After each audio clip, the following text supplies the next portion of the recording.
Hello, everyone, and thank you for joining us today for the EDII Catalyst podcast presented by the Carbon to Metal Coating Institute. I'm your host, Dana Nanan, and today I will be co hosting the session with Mark Aloisio. Say hi, Mark. Hey, hey. In this podcast series, we hope to explore topics of equity, diversity, inclusion, and indigeneity in STEM, featuring guest speakers from diverse backgrounds and perspectives, discussing their lived experiences, as well as providing resources and tips on how to create more inclusive and equitable environments. Through this, we hope to inspire you to become a catalyst for change in your own communities and workspaces. Cool. Okay, so we're so excited to kick off this year's podcast series by discussing Indigenous excellence in STEM, and we are extremely honored to have Dr. Alex Veinot join us today as today's esteemed guest, live all the way from Nova Scotia in his role of assistant professor in the Department of Chemistry at Dalhousie University. So, hello, Alex. Thanks for the invitation. And, it's really good to see a lot of familiar faces and catch up with people. Great to have you on, Alex. Appreciate it. So, as we get into it, can you tell us a little bit more about yourself? Well, where are you from initially, and how'd you get started in the field of chemistry? Yeah. So, you know, for me, coming back to Nova Scotia it's fantastic. So I was, originally from Nova Scotia. I was born in the small town that nobody's heard of, Middleton. It's a population of like 1,500 people, so very small town. So I'm like, coming from rural Nova Scotia here. And so, for me, it's not exactly a town that produces academics or even chemists for that matter. So, it's really quite an interesting story how I got into science and chemistry. For me personally, I didn't like school much. I didn't really do well in school for the longest time. I was just often bored. So I was the type of student in, high school that would always be in detention and like the least likely you would expect to be an academic. And it was actually so bad. At one point, I had an uncle that was an RCMP officer. We kind of sat down and he gave me the talk like, if you don't straighten up soon, it's going to be, jail and whatnot, which is, surprising for, somebody in my position. But yeah, that was kind of how I got interested in science was, we were chatting and I just asked him like, tell me a bit about your Kevlar vest. And for me, he described it as being a plastic stronger than steel. And, that was really what kind of got me interested in chemistry to begin with was, how can you do that? Like, how can you make a plastic, which from what I had known at the time was like, shopping bags and stuff like that, right? Toys. Like, how can you make something like that stronger than steel and like stop a bullet? And so, that got me interested in my first chemistry course. And at the time, it was a real challenge to get into that sort of, type of class because I wasn't, the best academic. And, it was basically, I missed out on a lot of, the coursework that I would have needed in high school because I was put into a co-op program designed basically to just push people like me through the school system. And so, through a lot of hardship with the admin staff and fighting with them, they eventually let me take my first chemistry course. And I turned out to really enjoy chemistry and loved it. And like for me, quantification of matter was kind of, that was what I really enjoyed, early on was being able to like calculate how many molecules of, X are in like, this amount of material. Like that seems so cool. And, I did really well at that, and that's what kinda kept me in with, chemistry in high school, which ultimately led to going to university. And, for me, it again, because of my past, I didn't have all the math I needed, so I ended up actually doing an extra year of high school to pick up on, like, calculus and pre-calculus just to make it into university. So, it's a huge change from, like, the kid that really hated school at one point to, like, take his first chemistry course, and then all of a sudden, he's, like, doing extra schoolwork and going to university, like, nobody can believe it. And, people now when they see me, it's like they they're shocked. Wow, that's crazy how you went from going through all of that in Nova Scotia to becoming a Vanier scholar. And very interesting to hear the challenges that you kind of faced. Were there any other challenges, when you finally got to university that you may have had to, and how did you overcome them? Yeah, so related to, like, being indigenous, it was something I never thought much of early on. Certainly for me, I was the first person in my family to go off to university. So neither of my parents had even finished high school. It was, a different time when they were going through where you could drop out early and go off to vocational school and still be successful. So, I didn't have that sort of background knowledge going in to go to university. And so I had to learn a lot of things on my own, which was quite challenging. And so for me, I really had to talk to the people that were in the know and like ask as many questions as I could to kind of figure things out for myself. And being Indigenous, I also knew that being from a small rural part of the province in the country, like, you could be treated differently for making that fact known. And so as somebody that doesn't exactly look native, I found it was actually quite easy to not say anything and just kind of hid my identity for a while. So all throughout my time at Acadia as an undergraduate, even during grad school when I was a master's student, I just didn't talk about it. I didn't want it to be something that was associated with me. I wanted to just, put it to the side and focus on doing my work. And as I got a little older, I recognized how important it actually was to make that known because, for me, I felt that if I had made my status known, that it would become something that people would judge me for and treat me differently for. And the reason for that is because looking around, you don't see any of your peers represented. There's very few other Indigenous scholars out there. And so without that background and like that representation, it can be quite challenging to be the first one. And, there's always that sort of need to prove that you belong somewhere and feel that you've earned your spot. And, without that representation, that pressure is very high. And so, going through, I felt a lot of that pressure and that need to sort of perform in that drive. And, looking back, if I had more of that representation and somebody to help me and say, look, you don't need to try so hard, like that would have been much better for me in terms of, mental health and being happy. So, for me, that was some of the things that I had struggled with quite a bit. Thank you for sharing. That's quite impactful. Actually, it's a great transition to our next question. Being this champion of indigeneity, and especially in the STEM field, you've been actively promoting the STEM within the Indigenous communities and other outreach activities. Can you discuss any initiatives or programs that you've led or participated in? Yeah, so I've been pretty involved as trying to become that role model that I wish I had when I was coming up through. And so I try to make a better, presence of myself and, make it known that I'm native and doing really well in science because I think that part's very, very important.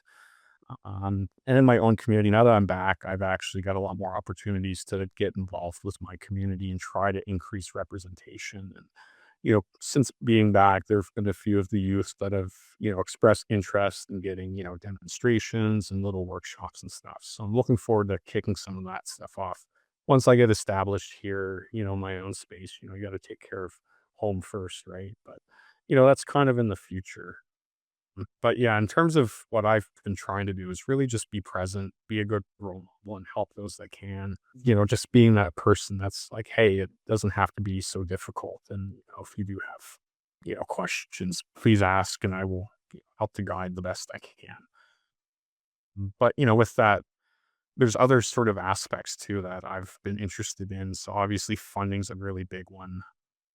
So a lot of the funding that goes into, Indigenous academics, they don't really talk a lot about science. It's not as heavily, represented, I think, which is a problem. And a big thing I've kind of, reflected on is a lack of, research opportunities for Indigenous people. Because for me, that was a critical part of my development was getting into a lab and getting hands-on experience. I mean, many Indigenous scholars are experiential learners and they have to work hands on and, they're also lifelong learners. And so, they might not necessarily qualify for the same sort of scholarships like NSERC because they don't have the grades.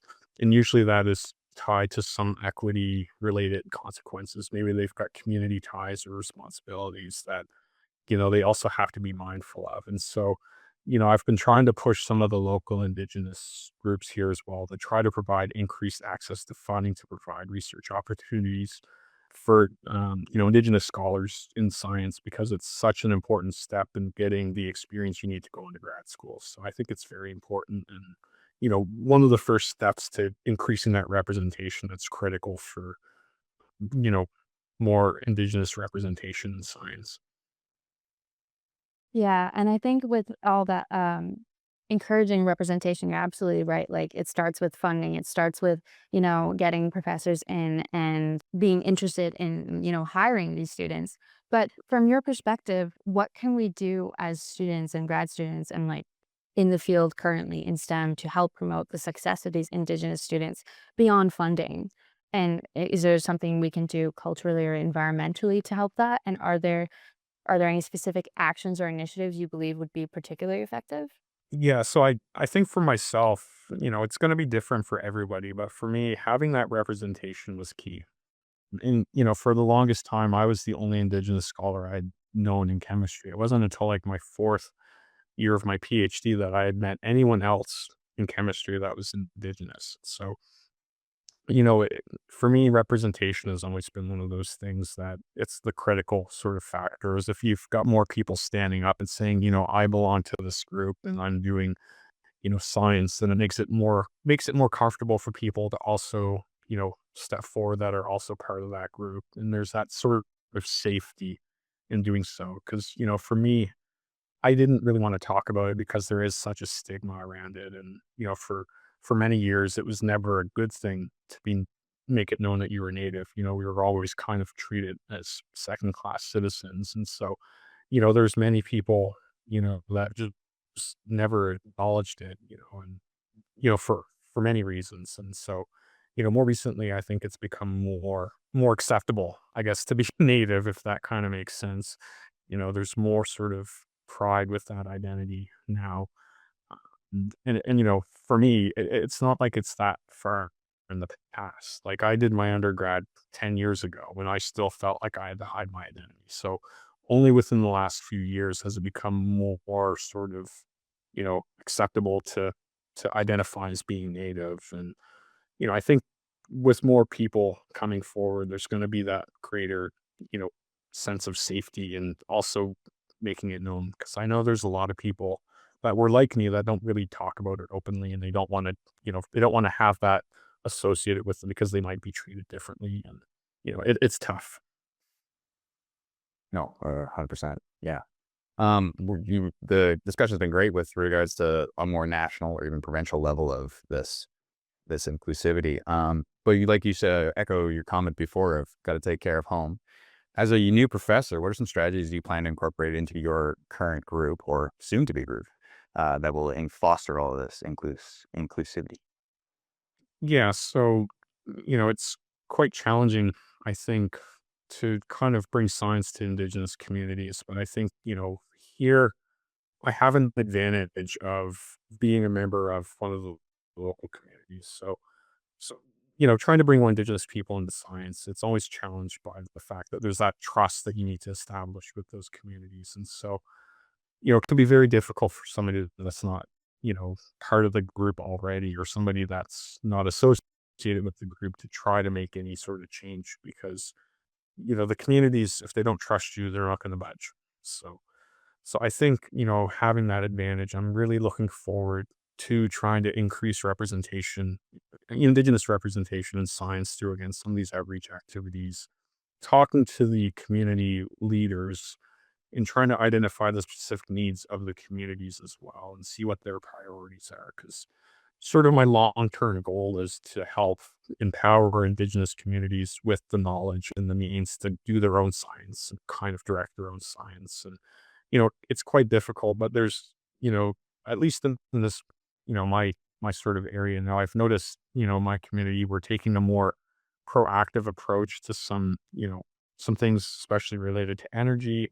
We've got our own, so I'm a member of Glooscap First Nation, and, we've recently established Glooscap Energy. So they're starting to think about, solar opportunities for energy. And, they're getting a lot of these, government grants and things like that for putting in solar and stuff. But what I've noticed in a lot of the conversations that's absent is like talking about life cycle analysis and like what's actually the payoff. And, you know, a lot of those discussions that are absent that would really benefit from having like a scientific, knowledge. And, they're coming at it more of like a business perspective, but I think having scientists at the table would be very important for those sorts of initiatives. And that's why, I think we need to increase that representation. And so, you know, talking to the communities, trying to see what the priorities are, just meeting the needs of the communities, I think is what I'm going to look at going forward. Yeah, thank you. I think you're in a very good position to like push forward those initiatives. And I genuinely hope in the future there's more Indigenous representation at these higher level positions in academia. You've shared a lot of really good advice and just shared a lot about your own personal experience. But are there any like final messages or key takeaways you'd like to leave for our listeners today? I guess, don't be discouraged that, you know, things are tough. Like I keep telling people here now, like, as somebody that's come up through, like it's hard. Chemistry's hard and it's okay that it's hard. What we do is intrinsically hard. You tell people all the time, like, what do you do? Oh, I'm a chemist. There's always the groan of, oh, I hated that. So, when things get hard, don't feel bad. It's hard for everybody. Just kind of stick with it. Ask lots of questions, try to learn as much as you can, and, over time, it'll come, and then you'll look back and see just how far, you've came through your journey with chemistry and how rewarding it can be. It's kind of what I've gathered. Awesome. Well, thank you very much, Alex. That's all the programmed questions, if you will. Is there any questions from the audience? I can kick things off. You were very fortunate to experience the higher level education in two different provinces. Can you comment on your experiences in either province? If you saw more support in one versus the other, and So, for me, coming from a rural part of the country, it was always a challenge of making that transition to, like, a bigger city. So, I was very conscious of making those decisions when going to school. Like my first step was going to Acadia because it's quite a small town. Like Wolfville, Nova Scotia, it might cap out at like 10,000 people when, the university's full. Most of that's like university students. It's very small, very rural. But you kind of take that time. You're not adjusting so much to like going from rural to city life. You're just kind of learning the university setting, right? And kind of adjusting to being on your own. So for me, that was why I chose to go to Acadia. It was to kind of figure out first how to be on my own and navigate university. Then I recognized I need to be comfortable with the city because most universities are in cities. So for my master's, I actually stayed within the province because I had the safety net of my family, my community. So I went to Halifax because it's a city, it's bigger than I'm used to, and I can kind of start adjusting to living in the city. And so I thought, okay, this is fine. Now I kind of got the city down, but I'm still kind of in the safety net if I have the people I know, nearby in case things go bad. So then moving to Kingston, it's still kind of a city, but it's not that big of a city. It's certainly no Toronto, which seems terrifying.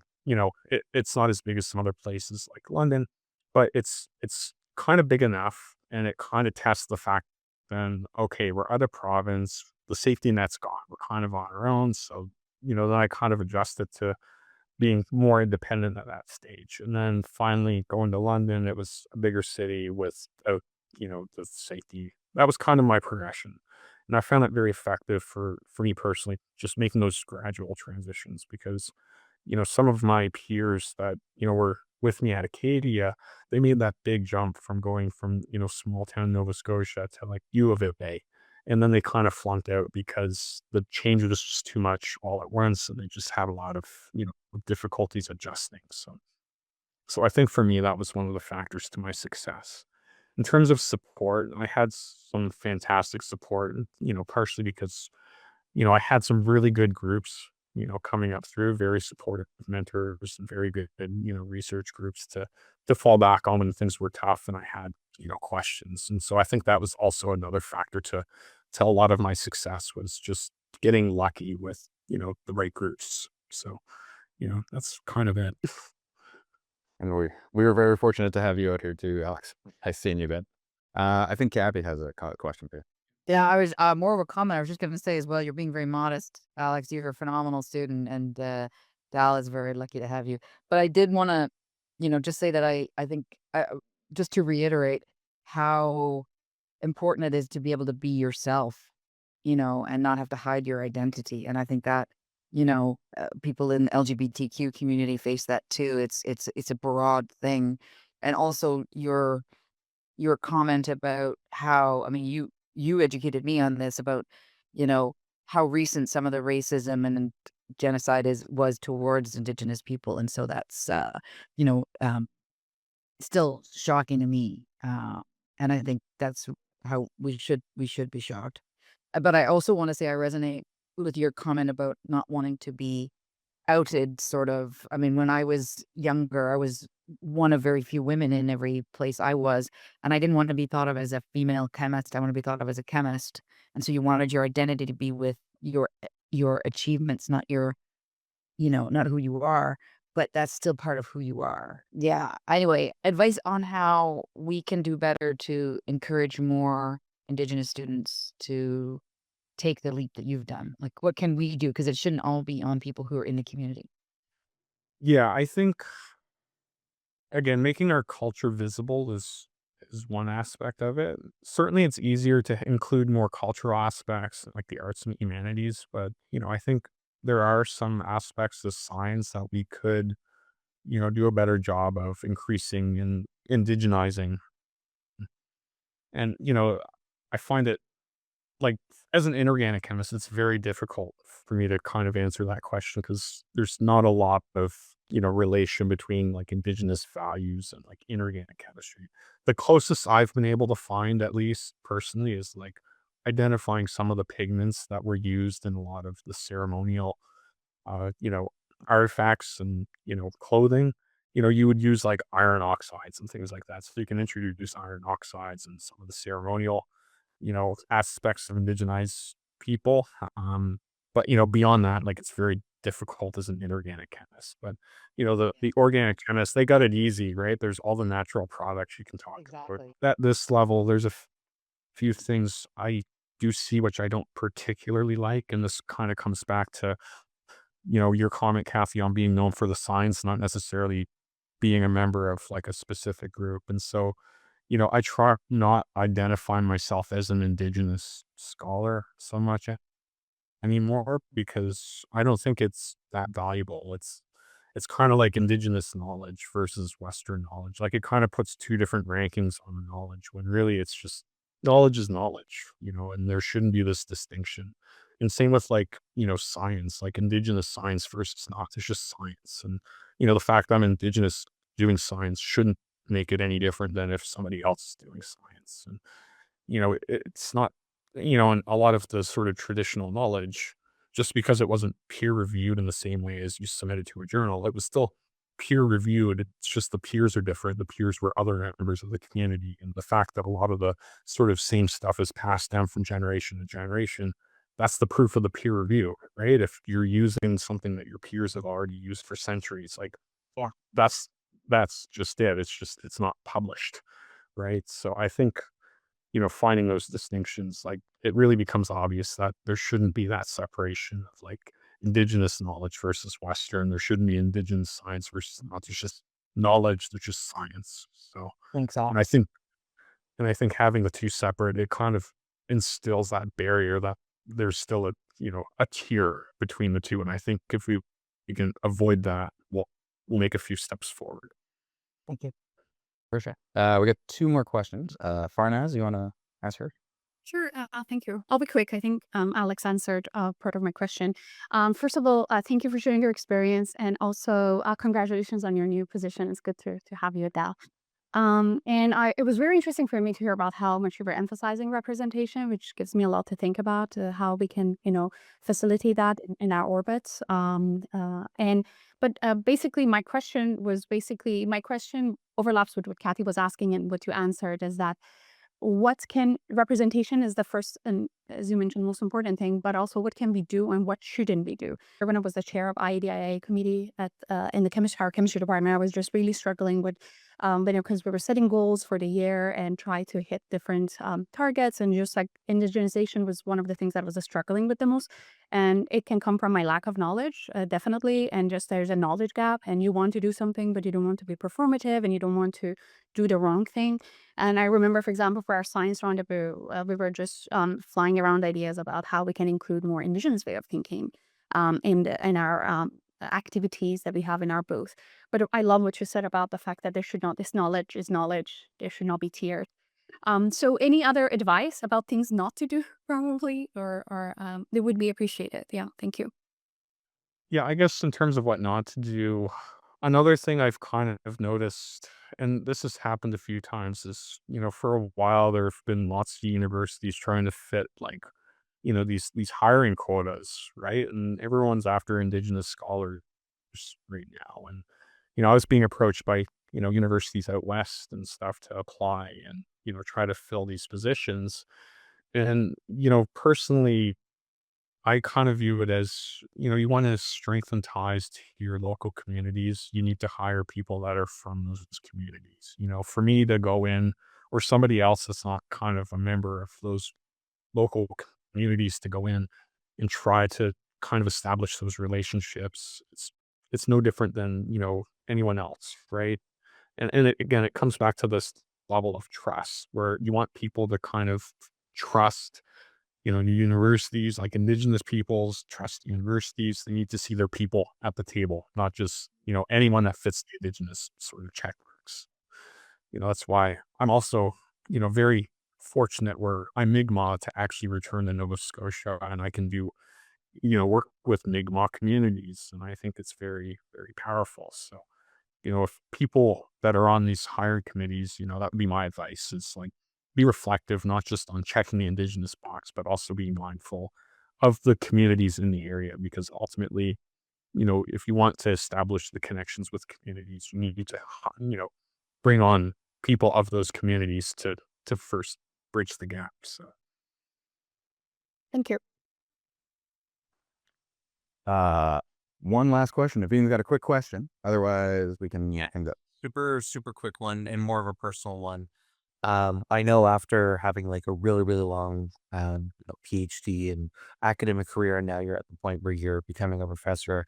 I guess I wanted to ask you what lesson did you learn through your graduate experience that you wish you would have learned a little bit earlier? Like if you were to go back to yourself at, the beginning of your graduate experience and give yourself some knowledge, what would you want to convey? I belong. For me, I look back, and so for my master's, I did my master's with Jason Masuda, and he was fantastic. I really, enjoyed my time working with Jason. And, when I tell people the horror stories of how much I worked during my master's, everyone's like, oh, Jason must have been like a slave driver. And it was like, no, no, Jason was fantastic. He's the friendliest person, anyone will meet. A lot of, the reason why I worked, 20-hour days during my master's, it was again that sort of pressure of feeling like I had to earn my spot because, I didn't know any other Indigenous people in chemistry or even in science. There wasn't that sort of representation that made me feel like I belonged. And so, constantly feeling like you have to work to earn your seat. I think, it's silly. Looking back, it's silly, but at the time, it's like, you have that pressure to feel like you need to earn, a spot because it's university, it's prestigious, and you're a first generation scholar, right? So, looking back, I wouldn't do that again. But, you know, that was sort of my biggest takeaway. And, when I mentor students now, I try to make it very clear that, they don't have to work like that. They don't have to try to earn their spot. Everyone is welcome. And, everyone struggles, everyone needs help, and it's okay. Well, thank you for that. And thank you to everyone who asked all questions today. That's all the time we have today, folks. Uh, Thank you to Dr. Alex Veinot for joining us today and to sharing this important discussion. And thank you so much to our live audience for listening to today's episode.